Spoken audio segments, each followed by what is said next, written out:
करती हूँ, स्टार्ट करती। ठीक है, स्टार्ट करते हैं। यहाँ पे पूछा है कि काल यदि मनुष्य लोक में है तो नारद देवता आदि आयुष्य के माप का आधार क्या होगा। अब यहाँ पे पूछा है कि भाई उनके आधार क्या होगा।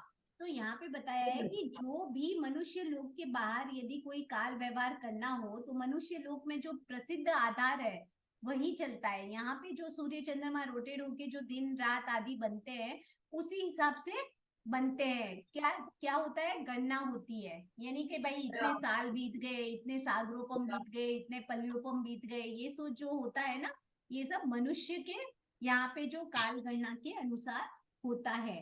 नारद देव की काल गणना का आधार मनुष्य लोक में प्रचलित काल विभाग से ही होता है। भगवती सूत्र में इस संदर्भ में भगवान महावीर गौतम का बड़ा रोचक वार्तालाप है। यहाँ पे बताया है कि भंते भगवान नायादिक जीवों को कैसे पता चलेगा कि यह अवसर्पिणी काल चल रहा है, उत्सर्पिणी काल चल रहा है। तो भगवान ने बोला न नायादिक को पता चलता है, न देवता को पता चलता है, न एक इंद्रिय से असंगी पंचेंद्रिय तक के जीवों को पता चलता है, तिर्यंच आदि पंचेंद्रिय।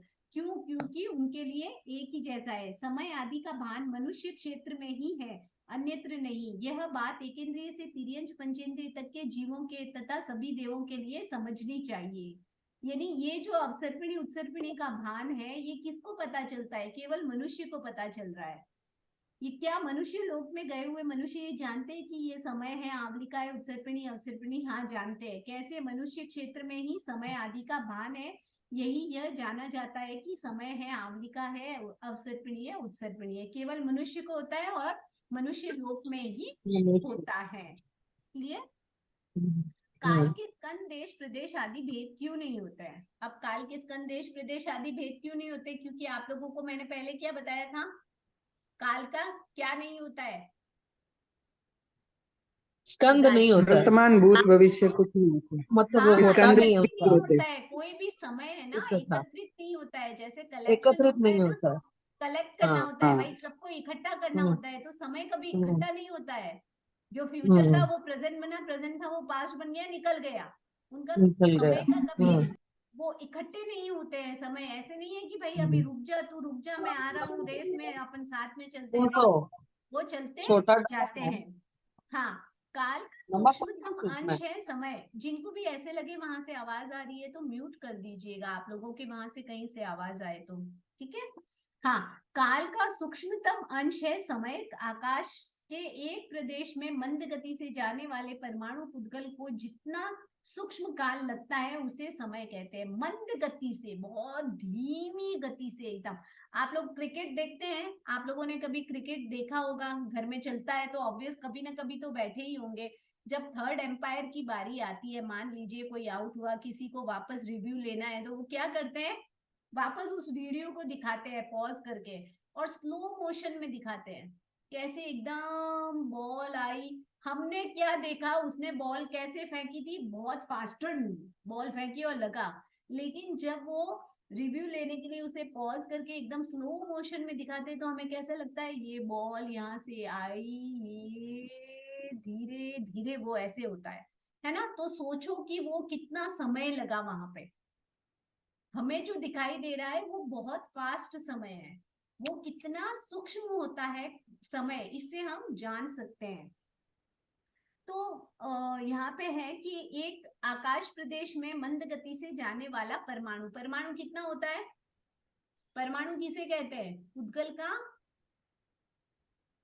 विभाज्य अंश, यानी जिसका अविभाज्य अंश, जिसको वापस हम टुकड़ा नहीं कर सकते, जिसका कोई खंड नहीं कर सकते, इतना छोटा होता है लेकिन वो इंडिविजुअल होता है, स्वतंत्र होता है। ठीक है, उसे परमाणु कहते हैं। जितने सूक्ष्म काल को जितना समय लगे उसे समय कहते हैं। वर्तमान काल हमेशा एक समय रूप होता है, दो समय एक साथ नहीं होते हैं। दो समय एक साथ कभी नहीं, इसीलिए एट अ टाइम में हम क्या बोलते हैं, एक समय में एक ही लेशिया हो सकती है, एक समय में एक ही क्रिया होती है। भगवान ने कहा है ना, आप लोगों ने भी ये 5 विभाग के, जैन विद्या 5 विभाग के एग्जाम दिए तो आप लोगों ने निनव के बारे में पढ़ा था ना, रोहगुप्त ने, उसने बोला ऊपर से तो गर्मी लग रही है, नीचे से सर्दी लग रही है, दो क्रियाएं एक साथ फील कैसे हो रहा है? लेकिन भगवान ने क्या कहा, एक समय में एक ही फीलिंग होती है ना? कैसे होता है? क्योंकि समय बहुत सूक्ष्म है। आप जब तक सोचो उतने में तो समय बदल ही जाता है मतलब समय एक के साथ एक सब एक क्रिया नहीं होती, एक के बाद होती है सारी। हाँ, आप लोगों को अभी सुनाई हम्म। देता है तो बोलते नहीं, बोलते हैं तो सुनाई नहीं देता, ये सारे हाँ, अलग अलग होते हैं। आप बहुत हमें लगता है गौर हम से सब एक साथ कर रहे हैं, पर ऐसा नहीं है, एक के बाद नहीं एक हो होता रहा है। है। हाँ, कई बार हाँ। हम ऐसे होता है ना, हम कुछ और सुन रहे होते हैं ना, ध्यान कहीं और चला, तो पता ही नहीं चलता है कि कौन क्या बोल रहा है, क्या चल रहा था, हम्म। है ना। तो वो समय बहुत सूक्ष्म होता है, हम बहुत ज्यादा गहराई में चले जाते, कभी बहुत ज्यादा कंसंट्रेशन के साथ अपन उस चीज को ध्यान देते हैं ना, तो अपने को समझ में आता है कि सच में ऐसा होता है। मैं कई बार टीवी देखती थी पहले, जब भी मैं नया नया ये पढ़ना शुरू करी तो मैं ऐसे लगी बहुत फास्ट हो रहा है, क्या है ऐसे। जब वो थर्ड एम्पायर की बारी आती है, जब उसे वीडियो को पॉज करके उसे एकदम वो स्लो मोशन में दिखाया जाए कितना कैसे आती है बॉल, तब हमें पता चलता है कि सच में ऐसे बॉल गई थी, नहीं तो कैसे दिखा सकते हैं ना। तो वो समय होता है। तो वैसे ही हमारा समय इतना फास्ट निकल रहा है, लेकिन समय बहुत सूक्ष्म होता है जो हमें पता नहीं चलता है। ये जो समय के लिए एग्जाम्पल दिया है ना, कमल पत्र के भेद वाला और जीर्ण वस्त्र के फाड़ने का एग्जाम्पल, ये हमेशा आता है समय के उदाहरण के लिए। दो समय एक साथ कभी नहीं मिलते, एक समय के विनाश के बाद दूसरा समय उत्पन्न होता है। अभी ये कंटिन्यूसली चलता रहता है ना, जो सेकंड आया वो प्रेजेंट बन गया और वो पास्ट बन गया, अभी वो सेकंड आएगा वापस नहीं आएगा, लेकिन वो दूसरा तो आया ना, वो कंटिन्यू चलता जा रहा है। समय किसी के लिए रुकता नहीं है। अतीत परस्पर मिलकर कभी सामुदायिक रूप नहीं होते हैं। एक का विनाश, दूसरे का उत्पन्न होना। स्कंद नियम रूप से समुदाय होते हैं। स्कंद किसे कहते हैं? दो वस्तुओं के मिलने से ही स्कंद होते हैं। दो परमाणु मिले तो द्वीप प्रदेशी स्कंद बनता है, अदरवाइज सिंगल परमाणु को स्कंद कहते हैं? नहीं कहते हैं। तो यहाँ पे भी सिंगल समय है, उसका स्कंद नहीं बनता है, उसका सामुदायिक रूप नहीं होता है, इसीलिए उसका अस्तिकाय नहीं बनता है। अतीत समय परस्पर मिलकर कभी समुदाय रूप नहीं होते हैं, भविष्य में भी समयों का समुदाय भी संभव नहीं है। अतः अतीत में न काल का स्कंद था, न भविष्य में होगा। वर्तमान में केवल एक ही समय के होने से स्कंद का अभाव है। स्कंद के बिना उसके भाग देश प्रदेश की कल्पना संभव ही नहीं है। जब प्रदेश ही नहीं है तो चौथे भेद अणु का भी, परमाणु का भी अस्तित्व नहीं हो सकता है। यानी यहाँ पे बताया है कि फिर उसका परमाणु, जैसे पुद्गल का परमाणु बताया है ना, तो बोले जब उसमें स्कंद देश प्रदेश ही नहीं बने तो परमाणु कैसे बनेगा, है ना।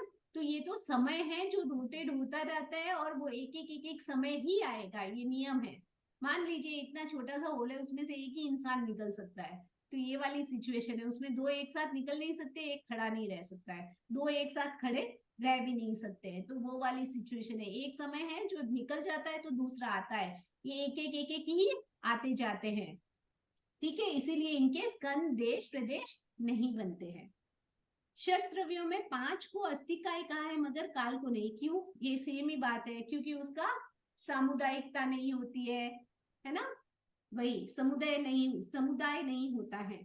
काल का अतीत भविष्य वर्तमान तीनों काल में अस्तित्व है।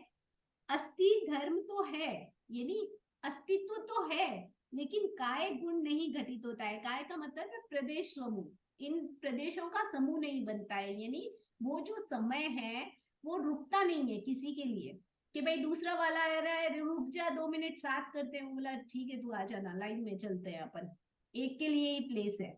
तो काल के समयों का परस्पर मिलना नहीं होता है, जिसके कारण समयों का समूह नहीं बनता है। कायवान न होने पर कारण काल का अस्तित्व नहीं होता है। कायवान यानी समूह होने के कारण, समूह नहीं बनने के कारण उनका अस्तित्व है, लेकिन समूह नहीं होने के कारण अस्तित्व नहीं बनता है।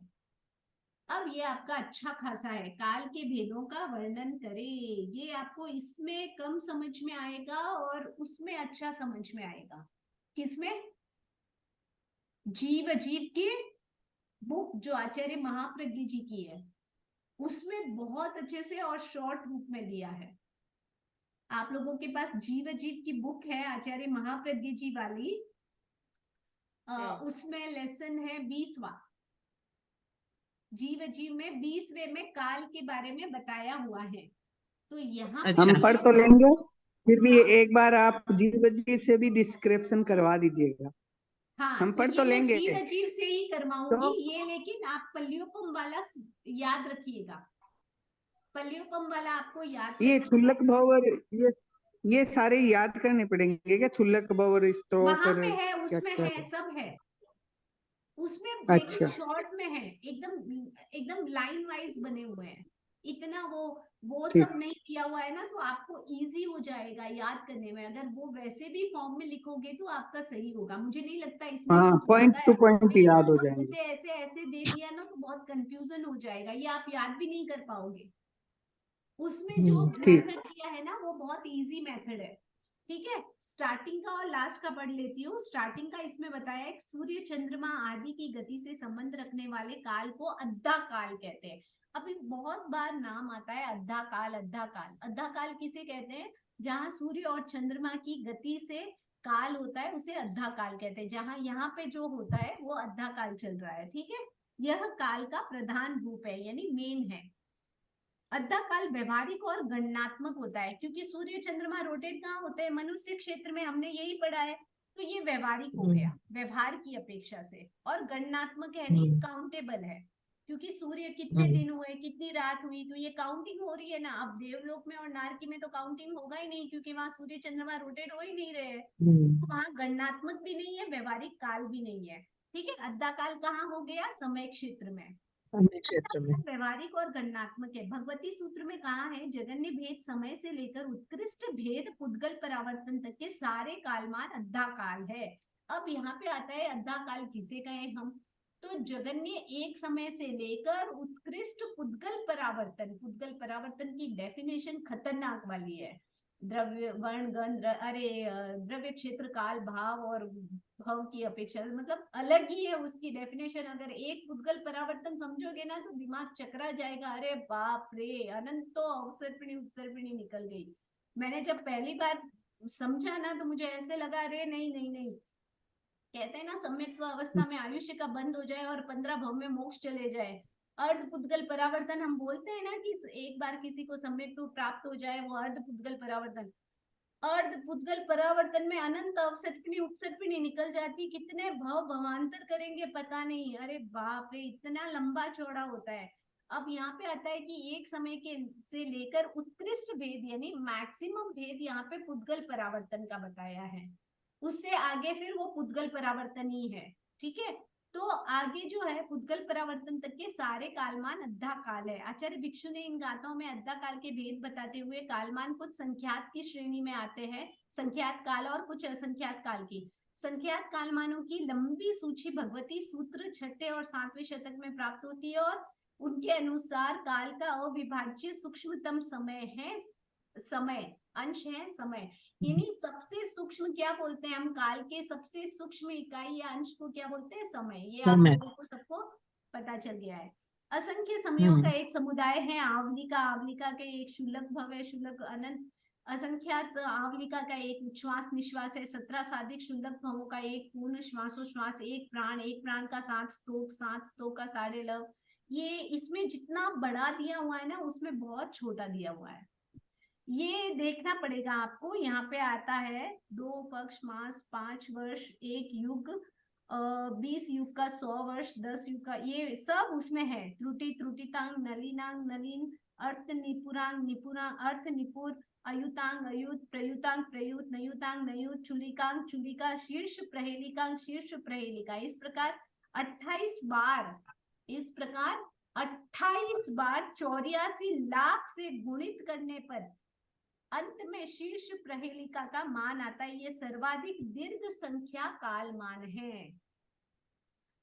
यहाँ पे बताया जाता है कि मुझे याद है इसमें है ना काल, मैंने एक वो बनाया था पूरा, इसका चार्ट बनाया था मैंने शॉर्ट रूप में। एक डायरी में इसका पूरा है।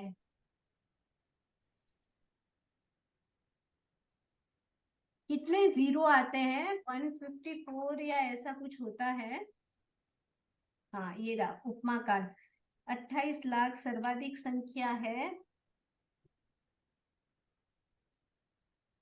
हाँ, 84 लाख को 84 लाख से गुणा करने पर एक पूर्व आता है।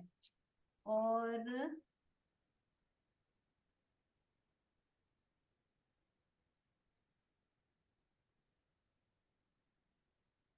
इसकी एक संख्या बताई जाती है, मतलब इतने जीरो आएंगे और इतने नंबर्स आएंगे, ऐसा कुछ है। ठीक है, अब यहाँ आता है कि असंख्य कालमानों की परिभाषा उपमा द्वारा की जा सकती है, यानी जैसे असंख्य कालमान है तो अब अपन बोलते हैं कि इतने पल्योपम का है, तो अभी पल्योपम बताओ कितना होगा।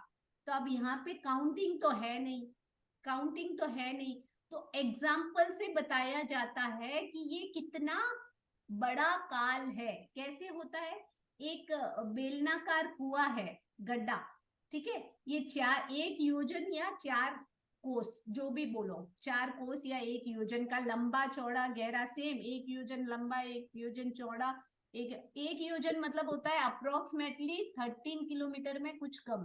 कितना, 13 किलोमीटर में कुछ कम, उसे एक योजन कहते हैं। 13 किलोमीटर कितना लंबा होगा आप सोच लीजिए। ठीक है, इतना लंबा चौड़ा चौड़ा और गहरा कुआं होता है। एक पल्ले में नवजात, उस पल्ले में नवजात उत्तर कुरुक्षेत्र के यौगिक शिशु के बालाग्र। अब यहाँ पे बाल की भी बात बताई है। अवसर्पिणी उत्सर्पिणी जो हमारे बाल होते हैं उससे 10 गुना कम, मतलब 10 गुना पतले, या जो भी पतले होते हैं वो हरिवर्ष, रम्यक वर्ष, फिर हेमवत, हिरण्यवत, फिर उत्तर कुरु, देव कुरु, इतने पतले बाल होते हैं। अपने बालों से 10 गुना पतले बाल, अपने बालों से 10 गुना पतले, एकदम पतले पतले बाल होते हैं उनके।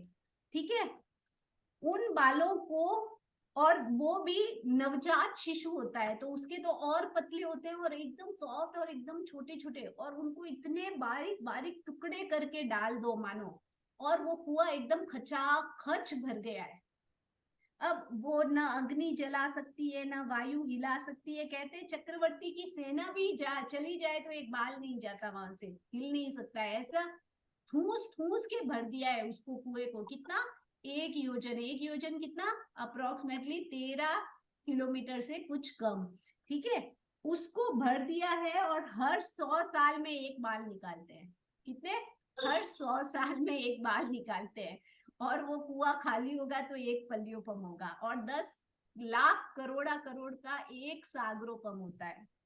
कितना, ऐसे करोड़ा करोड़ पल्योपम को 10 से गुणा करना है, यानी 10 करोड़ा करोड़ पल्योपम का एक सागरोपम होता है। 10 करोड़ा करोड़ पल्योपम का एक सागरोपम होता है, और 1 करोड़ को 1 करोड़ से गुणा करने पर 1 करोड़ा करोड़ सागरोपम आता है। तो जैसे देवदत्ती और नारकी का आयुष्य बताते ना, 33 करोड़ा करोड़ सागरोपम का, तो सोच लो कितना आयुष्य है, सोच लो कितना आयुष्य होता है। ठीक है, 4 करोड़ा करोड़ सागर का सुषम सुषमा आरा, यहाँ पे फिर वापस यहाँ पे आरा दे दिया आपने, 5 चारों 6 ही आ रहे हैं ना, 6 ही आ रहे का अवसर्पिणी, ये अवसर्पिणी काल के आ रहे हैं। उत्सर्पिणी काल का यहाँ से उल्टा चलेगा, पहला 21,000, दूसरा 21,000, फिर 1 करोड़ में 42,000 कम, फिर 2 करोड़, 3 करोड़, 4 करोड़, ऐसे चलेगा उल्टा। इन 6 आरों के समुदाय काल को अवसर्पिणी काल कहते हैं। इसे ठीक उल्टा चक्र अवसर्पिणी उत्सर्पिणी काल का है। 10 कोटा कोटि सागरोपम काल का अवसर्पिणी, 10 कोटा कोटि सागरोपम काल का एक उत्सर्पिणी होता है, यानी 20 करोड़ा करोड़ सागरोपम का अवसर्पिणी और उत्सर्पिणी होता है। और देवलोक की मैक्सिमम आयु क्या है, 33 सागरोपम। और नारकी की, 7वीं नारकी की मैक्सिमम आयु क्या है, 33 सागरोपम। सोचो कितने टाइम तक रह रहे हैं वो, इतनी टाइम तक रह रहे हैं। अनंत काल चक्रों का एक पुद्गल परावर्तन होता है। प्रत्येक जीव अनादि काल से लोक में नए नए स्थानों में जन्म प्राप्त करता है। पूरे लोक में समग्र पुद्गलों को जितने काल में अपने जन्म के द्वारा क्रम से स्पर्श करे, उस काल को पुद्गल परावर्तन कहलाता है। एक पुद्गल परावर्तन में अनंत काल चक्र जितना समय बीत जाता है। आचार्य भिक्षु में 38 की गाथा है। काल का जगन्य भेद समय से लेकर उत्कृष्ट भेद पुद्गल परावर्तन तक सब त्रैकालिक है, शाश्वत है। अतीत में काल भेद है, आगमी। अब यहाँ पे बताया है कि काल 3 प्रकार का होता है, अतीत, अनागत और वर्तमान। और नागली का यावत पुद्गल परावर्तन, समय के 3 भेद हो गए। यहाँ पे बताया है कि काल जो है काल चक्र का एक पुद्गल, अनंत काल चक्रों का एक पुद्गल, यानी अनंत काल चक्रों का मतलब अवसर्पिणी उत्सर्पिणी काल चक्र। काल चक्रों का मतलब क्या हो गया? अवसर्पिणी और उत्सर्पिणी काल चक्रों का। अनंत अवसर्पिणी और उत्सर्पिणी ऐसे 20 करोड़ा करोड़। अब ये पल्योपम बता दिया कितना हो गया? पल्योपम छोटे छोटे शिशुओं के ऐसे बाल के उसके फिर टुकड़े नहीं, उसको 100 साल में एक बाल निकालना। अब वो कब तो कुआं खाली हो और कब पल्योपम हो। फिर 84 लाख को 84 लाख से गुणा में वो पूर्वांग और वो सब आता है। ये पल्योपम 10 करोड़ क्या है? 10 करोड़ा करोड़ पल्योपम का एक सागरोपम होता सागर। है। एक सागर, 1 करोड़ा करोड़ को 1 करोड़ा करोड़ से 1 करोड़ को 1 करोड़ से गुणा करने पर 1 करोड़ा करोड़ सागर आता है। ठीक है, तो वैसे आता है ये पूरा गणना। ये उपमा काल कहा जाता है क्योंकि इनकी काउंटिंग नहीं है, इनकी काउंटिंग नहीं है इसीलिए। ठीक है, अब आता है अनंत काल चक्रों का पुद्गल परावर्तन कहलाता है। काल का जगन्य भेद है समय और उत्कृष्ट है पुद्गल परावर्तन। काल का एक ही क्वेश्चन बचा है अभी। बस, काल की पर्याय व समय अनंत कैसे? अब यहाँ पे पूछा है कि काल की समय और पर्याय। पर्याय जो होती है, पर्याय क्या होता है? पर्याय का मतलब क्या होता है? चेंज। चेंजिंग होते रूप रहने वाला, बदलना, बदलना। बदलना, हाँ, है ना। चेंजिंग होना, बदलना या परिवर्तन होते रहना, इसे पर्याय कहते हैं। तो काल का क्षेत्र है अढ़ाई द्वीप। अढ़ाई द्वीप में जीव अजीव अनंत है जिन पर काल वर्तन करता है, काल चलता रहता है। अब यहाँ सूर्य और चंद्रमा से दिन रात बदलते रहते हैं, तो सब जीवों का लाइफ भी चेंज होता रहता है ना, जीव और अजीव सब पे काल वर्तता है।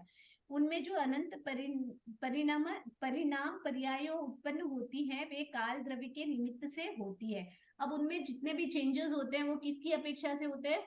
हम क्या बोलते हैं? काल समय के के साथ वर्तन। सब कुछ ठीक हो जाएगा, ये तो समय की माया है, ये तो सब काल है, ये तो समय गया, समय बीत गया, समय से यही होता है। ये सारा हम किस पे डाल देते हैं? काल पे, क्योंकि जितने भी चेंजेस होते हैं वो किसके साथ होते हैं?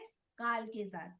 तो अनंत द्रव्यों पर वर्तन करने से काल की पर्याय संख्या अनंत कही गई है। यहाँ पे ये मेन पॉइंट है कि अनंत द्रव्यों पर वर्तन, जीव और अजीव की पर्याय। हम लोगों ने पहले भी पढ़ा काल के डेफिनेशन में कि काल की दो बात बताई है, एक तो जीव और अजीव पर पर्याय और वह द्रव्य है, दो बातें बताई है। उससे जीव और अजीव का पर्याय होता है और दूसरा है कि वो औपचारिक द्रव्य है, इसीलिए। ठीक है, तो अनंत द्रव्यों पर वर्तन करने से काल की पर्याय संख्या अनंत कही गई है। वर्तमान सदा एक समय का होता है। वर्तमान काल कितना होता है? एक समय का होता है।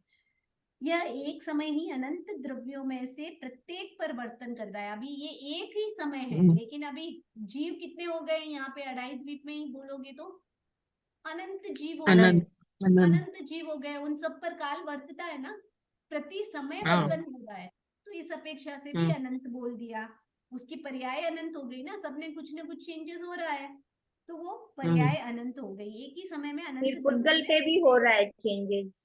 हाँ, सब वही पुद्गल का ही होगा ना, पुद्गल और जीव पे ही मेन इफेक्ट होता है। ऐसे तो काल सब पर वर्तता है क्योंकि धर्मास्तिक, अधर्मास्तिक, आकाशास्तिक, इनकी भी पर्याय चेंज होती रहती है, खुद की खुद में ही होगी लेकिन होती रहती है।